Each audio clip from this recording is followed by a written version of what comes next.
What's up, YouTube? Welcome back to Celio's Network for part 3, part 2.5, part whatever of the Eruption Walker cards revealed. So all of the translations are now ready to go on Pokebeach.com, so shout out to them for getting these scans up and the translations up. And we're going to look at all of the cards that we did not check out in the previous video. If you have not already watched parts 1 and 2, I suggest going ahead and checking those out first. Links will be in the description down below. So we already looked at a good chunk of these in the previous videos, so I'm going to scroll down to the ones that we did not look at, and then I'll double back and take a look at everything as a whole. So we've got Grimer. Grimer just bulk here. Muck. Your opponent's active Pokemon is now poison, put 3. Not very good because the Galarian Weezing is just better, I believe. The one from Rebel Clash. Darkrai. Let's see the art. Okay, not bad, not bad. 120 HP basic Pokemon. Ability Dark Guard. If this Pokemon has a dark energy attached to it, it takes 20 less damage from attacks. Dark Spiral, 60 plus. For colorless. This attack does an additional 20 for each dark energy attached to this Pokemon. So if you have 3 dark as the 3 colorless energy, you do 120 damage with a 120 HP Pokemon that takes 20 less damage from attacks. Seems really bad for this day and age of the game, which unfortunately just so many cards that they put out do just seem so underwhelming for today's game. And then, of course, the select few that aren't underwhelming are the cards that get played, and the cards that have decks built around them. Let's see, Purloin and Lightbird. Ability Limber. This Pokemon can't be paralyzed. Too bad that we don't want this Pokemon to do anything. Aaron, Laron, and Aggron. We already looked at the Aggron, the one with the built-in focus sash, basically, but other than that, the card is not notable. Escavalier. I guess I've never learned how to say this Pokemon's name, but we didn't look at this one. Fury Cutter for a metal. Flip 3 coins, 10 plus damage. If one is heads, it does 30. If 2 are heads, it does 80. If all 3 are heads, it does 150 for a metal. There's better ways to do 150 damage than flip 3 coins. Galarian Stunfisk V. Very cool Pokemon. I like this Pokemon a lot.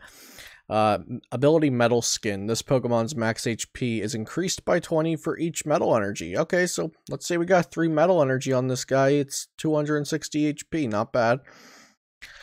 Trap Bite. 60 damage for 2 colorless. If this Pokemon is damaged by an opponent's attack during your next turn, put 12 damage counters on the attacking Pokemon. Okay, now that's pretty cool. That could actually see play. So we're doing 60 damage, which is not impressive at all. With some Galarian Berserkers, we can do some more damage. We can have potentially fairly high HP for a basic Pokemon. We can use Metal Frying Pan or even Lucario Melmetal to stop incoming damage. And then if we're damaged next turn, we put 12 damage counters on the defending Pokemon. So that's really cool. Its starting HP is 200, so with 2 or 3 energy, we're putting up to 240 or 260, like I said. Weak to fire, resistant to grass. It does have 4 retreat, which is notable. So, you could put, buff padding on it to give it extra HP that way.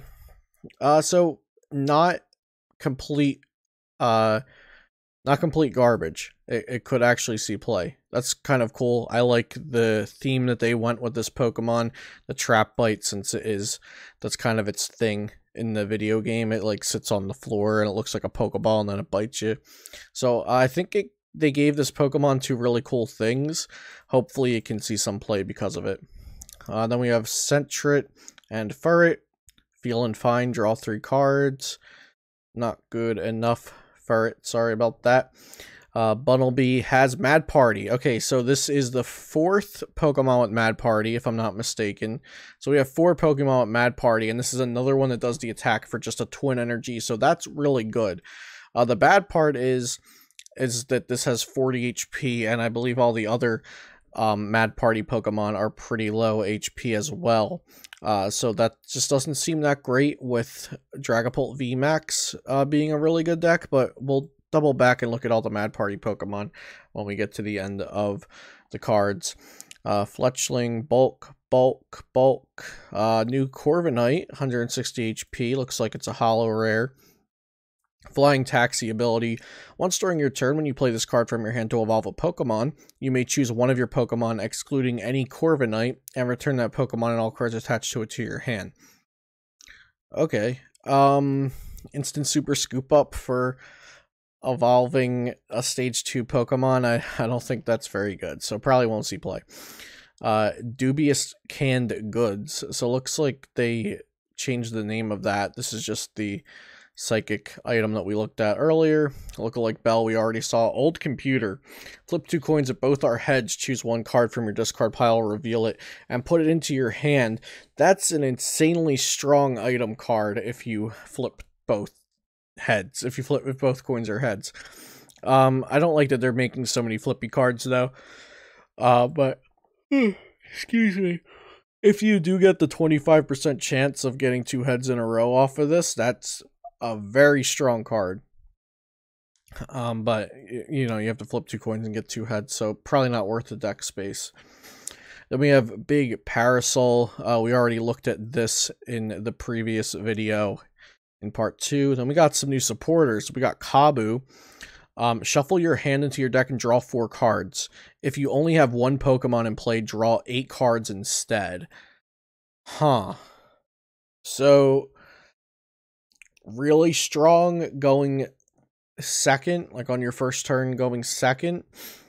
Probably terrible on your second turn going first, because obviously going first on your first turn, you can't play a supporter, but you want to play down some basic Pokemon if possible. And then on your second turn around, this is only going to shuffle draw 4. So really strong only on your first turn half the time. Or I guess if there was a reason you only wanted one Pokemon in play for like the whole game. But yeah, I'm going to say this card's probably very bad. You just want to play Research and Cynthia over it, I think. Or Research and Marnie, or some combination of those. Pokemon Breeders Nurturing. Okay. Choose up to 2 of your Pokemon in play. Search your deck for a card that evolves from each of those Pokemon and put it onto the top of the Pokemon to evolve it. You can't use this card during your first turn or on a Pokemon that just came into play. Huh. So it's a double... Oh, wait. You can't use this card during your first turn or on a Pokemon that just came into play. Okay, so yeah, you can't get past evolution rule with it. So it's basically just a double evolution incense. I don't think that sees play. No, because you can just treasure for Psychic type evolution, Pokecom for others, Evolution Incense for others, draw into them with a better supporter card. So I'm pretty sure both of these supporter cards are just trash. I don't think they're going to see play. And then we have Glimwood Tangle and Heatfire Energy, which we already took a look at.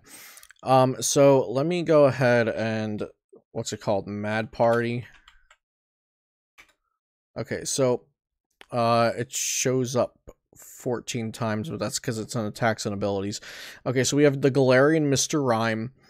This has Mad Party, but we're not going to be using this attack. 20 damage times... Yeah, so all the Mad Party attacks do 20 damage times the amount of Mad Party Pokemon in the discard pile.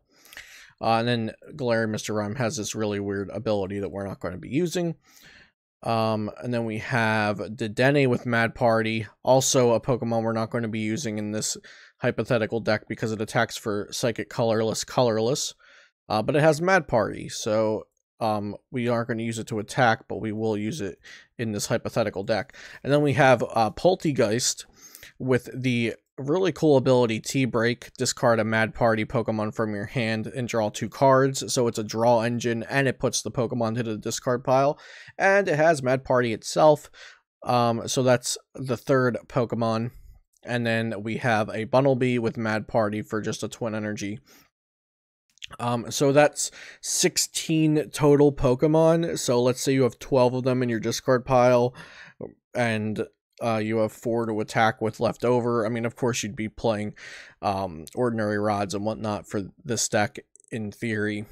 But so if there's 12 in there, you're doing 240 for a twin energy before additional damage buffs like Vitality Band, Shrine of Punishment, Galarian Zigzagoon, doing some supplemental damage counters. So I could see this working out potentially, but the main issue I see is let's go back up to Poltegeist. So Poltegeist is 60 HP. You would want this on your board to draw cards and attack with.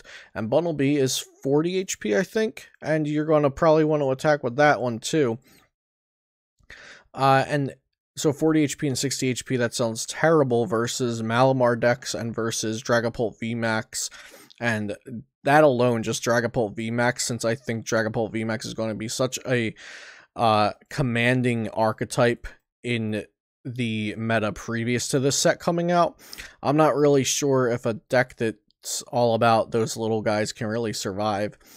We do have the new Parasol card that if this is attached to the active Pokemon, it prevents all effects to all of your Pokemon, but they could just Fiona around it or Tool Scrapper it. So I'm not sure if that would really be a good answer or like a safe enough answer to Dragapult VMAX, or you just dodge Dragapult VMAX if this Mad Party attack even ended up being good enough to want to play it into a meta that may or may not be good enough for it.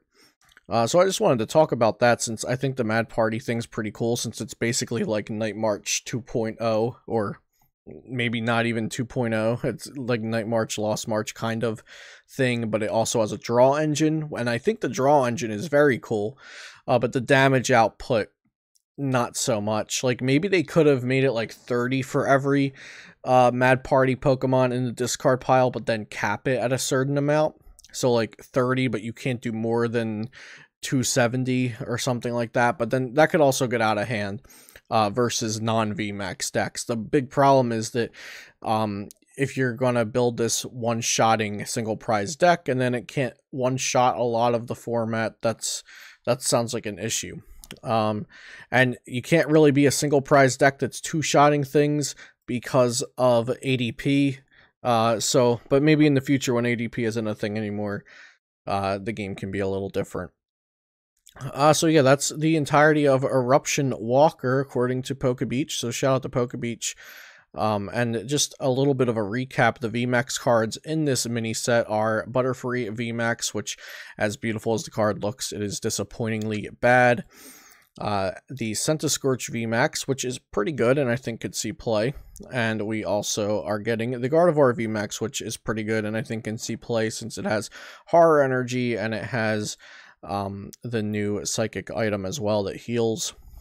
So yeah, hope you guys enjoyed this video looking over the Eruption Walker cards. Like I said, if you didn't already watch the previous ones, I did go in depth over the whole set if you combine the 3 videos, so go check those out as well. If you already don't know, I started a Patreon, patreon.com/CeliosNetwork. The link is in the description below, and also a video explaining all about that, more info about it, and also a link to my sponsor, PotownStore.com, where you can use code Celio for 5% off on PTCGO codes.